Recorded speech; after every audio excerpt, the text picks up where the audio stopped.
There's a very interesting report in The Independent today about GB News and their relationship with Nigel Farage and their concerns about whether or not he's going to stand for election with Reform UK. Apparently he's tempted by Douglas Carswell's old seat in Clacton, but he's ruling out any decision at the moment, and at the moment he's in the United States. He says this is the important election in November, though of course there may well be a UK election in November at the same time. GB News is concerned that although Boris Johnson has promised that he's going to join the channel, he shows no signs of doing anything. But of course, there's a big difference between what Boris says and what Boris does. Boris has set the tone for the gaping vault between, the chasm between rhetoric and reality. Some people call it lying. Some people call it politics, where, things change and language changes to accommodate the deeds of individuals and the norms of our life and what we've become used to.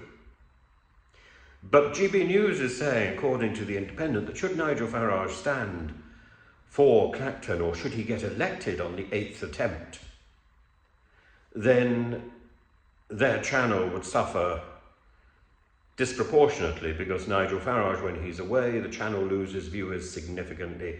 When he's there, the channel laps up views. And without Boris Johnson, there is no alternative. Jacob Rees-Mogg is not such a draw, it seems, and there's no one else. I think there are people in GB News who are worth listening to, and more than that, I think if GB News were to turn its focus on being a more general opinion channel, and rather less of a voice for the Tufton Street, the Tufty voice, then it would draw in significantly more views. There is room for private news channels in our media outlet, in our media horizon, in our worldview, in our little provincial worldview. There is room for change. And the BBC and ITV and Channel 4 are not providing all that's necessary, are not providing all the views. In fact, the BBC often doesn't provide views because it's reluctant to commit itself until it's been verified, which means it's late in the game. As for Farage and his standing, well, he can stand if he likes, as far as I'm concerned. I find it very entertaining that GB News is dependent on Farage, as indeed is Reform UK in so many ways. But the time for Nigel Farage to have been in Parliament was the last 6 years. He was the birth parent, he was the nursemaid to Brexit, and the midwife perhaps to Brexit. That's a very platonic idea. And he should have been there to see it through. And if anybody had authority about Brexit, it was Nigel Farage, and yet he stood on the sidelines carping like a backseat driver. There's a lot of mixed metaphors there in that sentence. Sorry. But that's the reality, isn't it? He stood to one side.